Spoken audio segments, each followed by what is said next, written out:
33e homélie de saint Jean Chrysostome sur l'évangile de Jean. Chapitre 4, versets 21-22 jusqu'au verset 27. Jésus lui dit : « Femme, croyez-moi, le temps est venu que vous n'adorerez plus le Père, ni sur cette montagne, ni dans Jérusalem. Vous adorez ce que vous ne connaissez point. Pour nous, nous adorons ce que nous connaissons, car le salut vient des Juifs. Partout, mes chers frères, partout la foi nous est nécessaire, cette foi qui est la source de toutes sortes de biens, qui opère le salut, sans laquelle nous ne pouvons comprendre les dogmes ni les grandes vérités de notre religion. Sans la foi, nous sommes semblables à des gens qui tâchent de passer la mer sans navire. Ils nagent en peu de temps avec leurs mains et leurs pieds, mais aussitôt qu'ils se sont avancés, les flots les submergent. De même, ceux qui se livrent à leur propre raisonnement font naufrage avant d'avoir rien appris, comme le dit saint Paul. Ils ont fait naufrage en la foi. Première épître à Timothée, chapitre 1, verset 19. Pour nous, de peur qu'un pareil malheur ne nous arrive, attachons-nous fortement à cette ancre sacrée, dont aujourd'hui Jésus-Christ se sert pour attirer à lui la Samaritaine. Elle disait : « Comment vous autres dites-vous que c'est dans Jérusalem qu'est le lieu qu'il faut adorer ? » Et Jésus-Christ répondit : « Femme, croyez-moi, le temps est venu que vous n'adorerez plus le Père, ni sur cette montagne, ni dans Jérusalem. » Il lui révéla une très grande vérité, qu'il n'a point découverte ni à Nicodème, ni à Nathanaël. La Samaritaine soutient que son culte vaut mieux que celui des Juifs, et s'efforce de le confirmer par l'autorité des anciens. Jésus-Christ ne répondit rien à cela. En effet, il eût été inutile alors de faire voir pourquoi les anciens avaient adoré sur la montagne, pourquoi les Juifs adoraient dans Jérusalem. C'est pour cette raison qu'il passe ce point sous silence, et laissant de côté les titres qui pouvaient être produits des deux parts, il élève son âme, montrant que ni les Juifs ni les Samaritains n'ont rien de grand à donner à l'avenir. Et alors il marque la différence qu'il y a entre les deux cultes. D'ailleurs, il déclare que les Juifs sont au-dessus des Samaritains, non qu'ils préfèrent un des lieux à l'autre, mais il leur accorde la primauté pour une seule raison, qui est la suivante. Il ne s'agit pas maintenant, dit-il, de disputer sur la prééminence du lieu. Quant à la manière de rendre le culte, certainement les Juifs sont préférables aux Samaritains. Car vous adorez ce que vous ne connaissez point. Pour nous, nous adorons ce que nous connaissons. Comment donc les Samaritains ne connaissent-ils point ce qu'ils adoraient ? C'est qu'ils croyaient à un Dieu local et partiel. Telle est donc l'idée qu'ils avaient de Dieu, tel est le culte qu'ils lui rendaient. C'est dans cet esprit qu'ils déclarèrent aux Perses que le Dieu de ce lieu était en colère contre eux, ne donnant rien de plus à Dieu qu'à une idole. C'est pourquoi ils adoraient également et Dieu et les démons, confondant ainsi ce qui ne peut s'allier ensemble. Mais les Juifs, exempts de cette superstitieuse opinion, éloignés de cette erreur, regardaient celui qu'ils adoraient comme le Dieu de tout l'univers, quoique tous n'eussent pas la même foi et la même créance. Voilà pourquoi Jésus dit : « Vous adorez ce que vous ne connaissez point pour nous. Nous adorons ce que nous connaissons. » Au reste, ne vous étonnez pas qu'il s'associe aux Juifs. Il parle selon l'opinion de cette femme et comme prophète des Juifs. C'est pour cela qu'il se sert de cette expression « nous adorons ». Car que Jésus-Christ soit adoré, c'est ce que personne n'ignore. En effet, il est de la créature d'adorer, mais il n'appartient qu'au Seigneur des créatures d'être adoré. Néanmoins, il parle ici comme juif. Ce mot donc « nous » veut dire « nous, juifs ».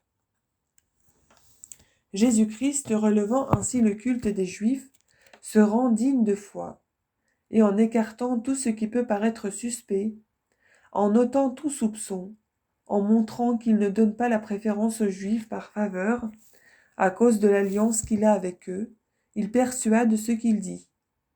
En effet, le jugement qu'il porte sur le lieu, dont les Juifs se glorifient le plus, comme d'un avantage incomparable, cette prééminence qu'il leur ôte, Tout cela, dis-je, fait bien voir qu'il n'avait point d'égard aux personnes, mais qu'il jugeait suivant la vérité, et par cette vertu prophétique qui était en lui.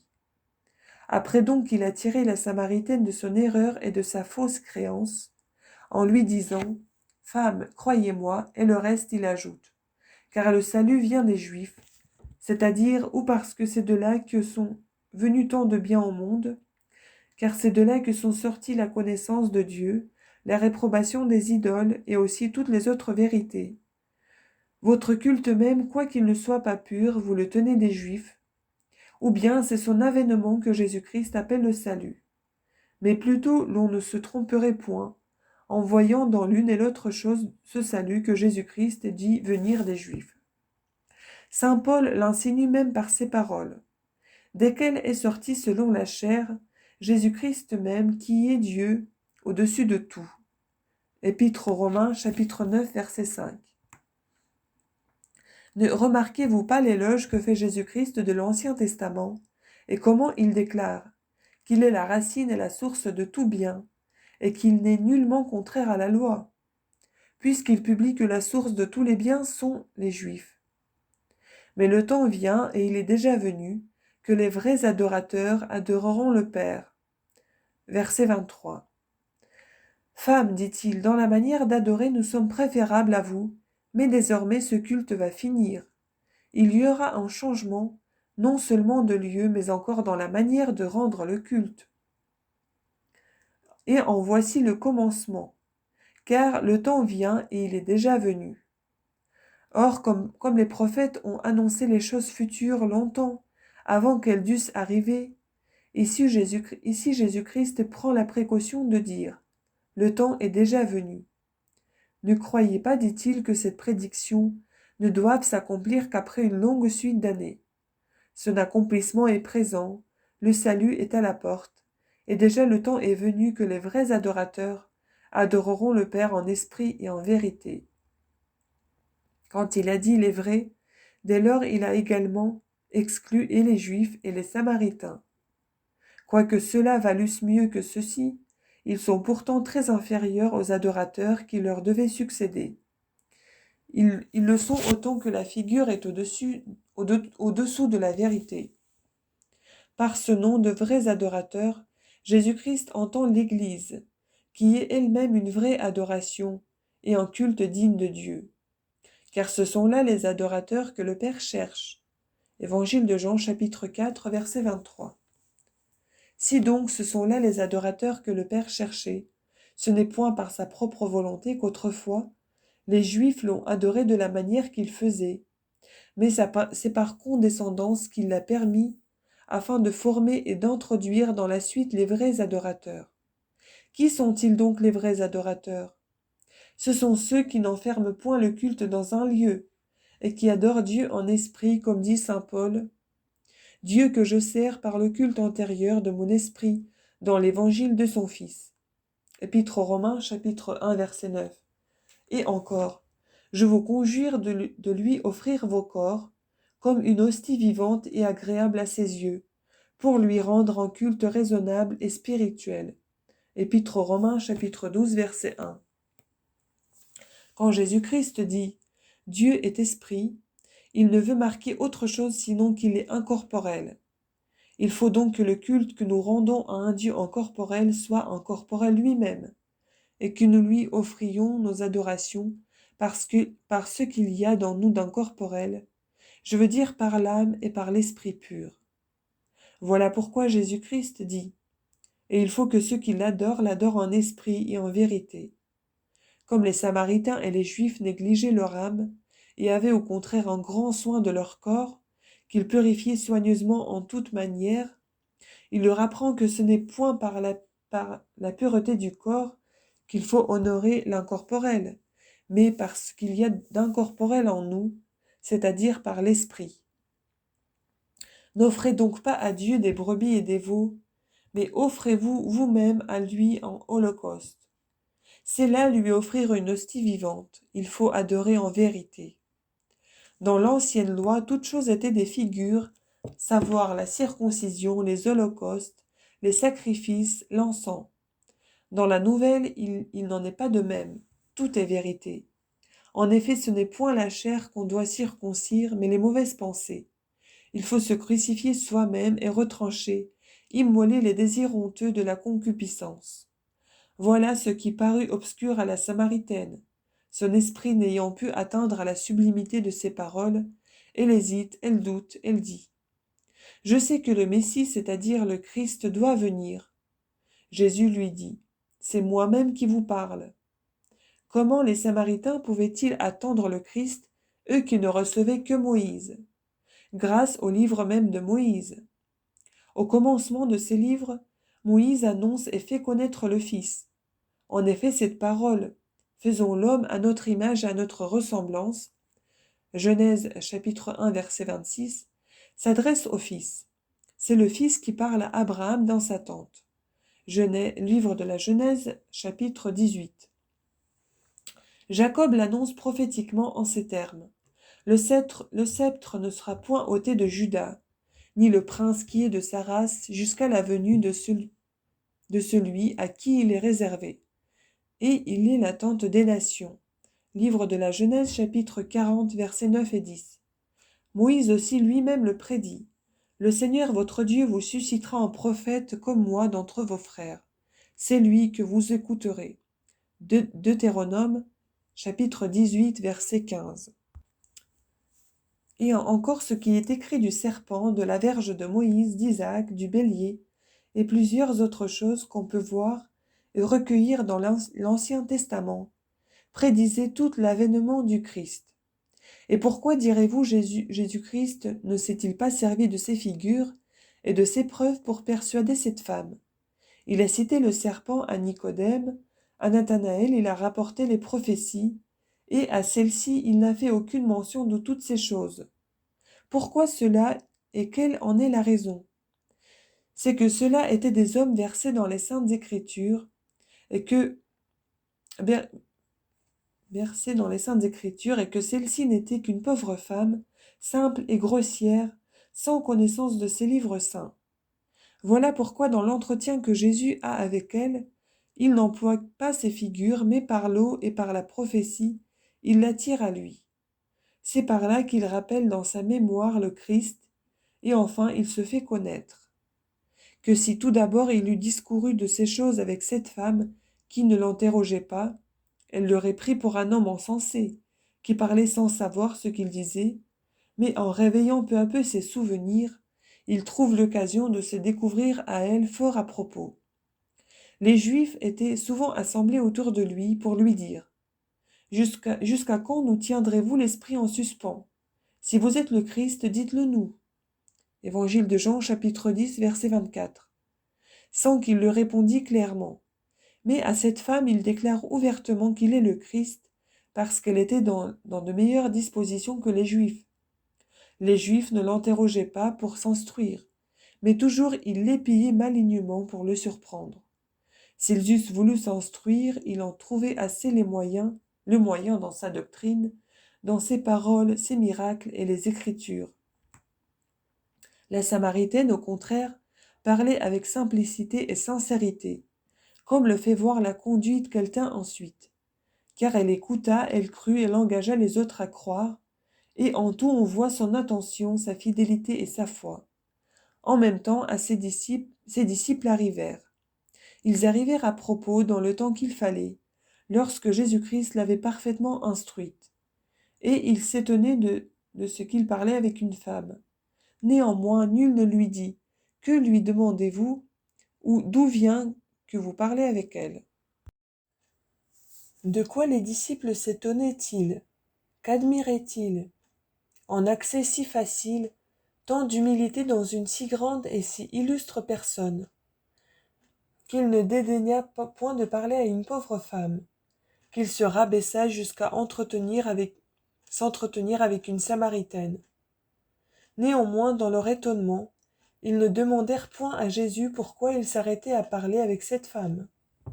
Tant ils savaient bien garder le rang de disciples, tant était grande et profonde la vénération qu'ils avaient pour leur maître. S'ils n'avaient pas encore de lui l'opinion qu'ils devaient avoir, ils le regardaient pourtant, et ils l'honoraient comme un homme admirable.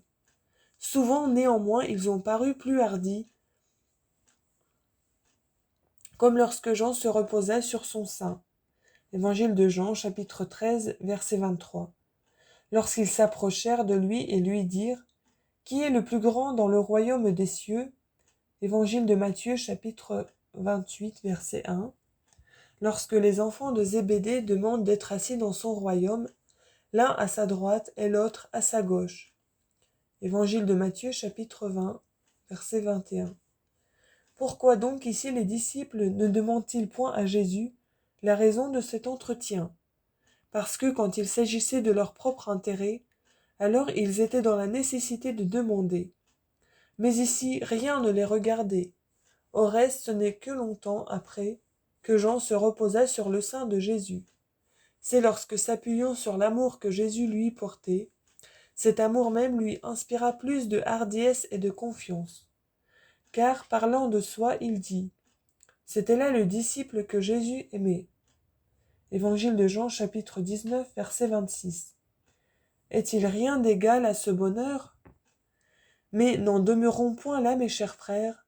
Ne nous contentons pas d'exalter cet apôtre et de le nommer bienheureux. Faisons nous-mêmes tous nos efforts pour atteindre à la félicité. Les bienheureux, imitons l'évangéliste et cherchons à connaître ce qui lui a attiré ce grand amour de Jésus-Christ. Quelle en est la cause ? Il a quitté son père et sa barque et ses filets, et il a suivi Jésus-Christ. Mais cela lui était commun avec son frère et aussi avec Pierre et avec André et avec les autres apôtres. Qu'y a-t-il donc eu en lui de si grand, de si excellent, pour lui mériter un si grand amour ? Saint Jean n'a rien dit de soi, sinon qu'il était aimé. La raison de cet amour, il l'a cachée par modestie. Qu'il fût extrêmement aimé de Jésus-Christ, cela était visible pour tout le monde. Cependant, nous ne voyons pas qu'il eut des entretiens avec lui, ni qu'il l'interrogeât en particulier, comme souvent le firent Pierre et Philippe et Judas et Thomas. Évangile de Jean, chapitre 13, verset 24. Si ce n'est une seule fois, et encore par amitié pour un de ses confrères dans l'apostolat, qu'il en avait prié. Le coryphée des apôtres, lui ayant fait signe d'adresser une question, il le fit, car ils avaient une vive affection l'un pour l'autre. Ainsi l'on rapporte d'eux qu'ils étaient montés ensemble au temple, qu'ils avaient prêché ensemble. Livre des Actes, chapitre 3, verset 1. D'ailleurs, Pierre montre souvent plus d'ardeur et de feu que les autres, et enfin c'est à lui que Jésus-Christ dit « Pierre, m'aimez-vous plus que ne font ceux-ci » Évangile de Jean, chapitre 21, verset 15. Or celui qui aimait plus que les autres était sûrement aimé. Mais à l'égard de l'un, on voyait éclater son amour pour Jésus, à l'égard de l'autre. C'était l'amour de Jésus qui paraissait visiblement. Qu'est-ce donc qui a fait aimer Jean d'un amour singulier ? Pour moi, il me semble que c'est son humilité et sa grande douceur. C'est pourquoi on remarque souvent une certaine crainte dans sa conduite. Moïse nous l'apprend, combien est grande cette vertu de l'humilité, car c'est elle qui l'a rendu si grand. Rien en effet ne lui est comparable. Voilà pourquoi c'est par elle que Jésus-Christ commence les béatitudes. Évangile de Matthieu, chapitre 5, verset 3. Voulant jeter le fondement d'un grand édifice, il a placé l'humilité la première. En effet, sans elle, personne ne peut obtenir la grâce du salut. Qu'on jeûne, qu'on prie, qu'on donne l'aumône, si c'est par vanité et par ostentation, tout est abominable. Comme, au contraire, avec elle, tout est agréable, tout est doux et aimable, tout est paix et sûreté. Conduisons-nous donc humblement, mes chers frères, conduisons-nous humblement. Certes, il nous sera aisé et facile de pratiquer cette vertu si nous veillons sur nous-mêmes. Ô homme, qu'avez-vous enfin qui puisse vous enorgueillir ? Ignorez-vous la bassesse de votre nature ? Ne savez-vous pas que votre volonté est portée au mal ? Pensez à la mort, pensez à la multitude de vos péchés. Peut-être vos belles actions vous inspirent de hauts sentiments et vous enflent le cœur, mais cela même vous en fera perdre tout le fruit. Voilà pourquoi ce n'est point tant le pécheur que l'homme de bien et de vertu qui doit s'attacher à l'humilité. Pour quelle raison? Parce que celui-là, sa conscience l'y force. Mais celui-ci, s'il ne veille extrêmement, bientôt un vent impétueux l'emporte, et toute sa vertu s'évanouit, comme celle du pharisien dont parle l'évangéliste, Évangile de Luc, chapitre 18, verset 10. Vous faites l'aumône aux pauvres, mais ce n'est point de votre bien, c'est de celui qui appartient au Seigneur. C'est de ce qui vous est commun avec vos compagnons. Voilà justement pourquoi vous devez être et plus humble et plus modeste. Prévoyant par les calamités de vos frères celles qui pendent sur vos têtes, et retrouvant en eux votre propre nature. Peut-être ne sommes-nous pas sortis de parents si misérables, je le veux, mais si les richesses sont entrées dans nos maisons, sans doute elles nous quitteront bientôt. Et encore, ces richesses, que sont-elles? Une vaine ombre, une fumée qui s'exhale, la fleur de l'herbe, ou plutôt elles sont plus viles que la fleur de l'herbe. Pourquoi donc vous glorifier d'un peu d'herbe? Les richesses ne viennent-elles pas et aux voleurs, et aux impudiques, et aux femmes prostituées, et aux profanateurs des sépulcres? Est-ce donc d'avoir de tels compagnons de richesse que vous vous glorifiez? Vous êtes avide d'honneur? Mais rien n'est plus propre à vous attirer de grand honneur que l'aumône. Ce que procurent les richesses et les dignités sont accompagnés de haine. Mais les honneurs que produit l'aumône sont libres et volontaires. Ils partent du cœur et de la conscience de ceux qui les rendent, qui ne peuvent nous les ravir. Que si les hommes ont tant de vénération et de respect pour ceux qui font l'aumône, s'ils leur souhaitent de toutes sortes de biens et de prospérité, songez à la rétribution, à la récompense que le Dieu des miséricordes leur octroiera. Travaillons donc à les acquérir, ces richesses qui demeurent toujours, et que jamais on ne peut perdre, afin que, et en cette vie, et en l'autre, nous soyons grands et illustres, et que nous jouissions un jour des biens éternels par la grâce et la bonté de notre Seigneur Jésus-Christ, avec qui gloire soit au Père et au Saint-Esprit, maintenant et toujours et dans tous les siècles des siècles, ainsi soit-il.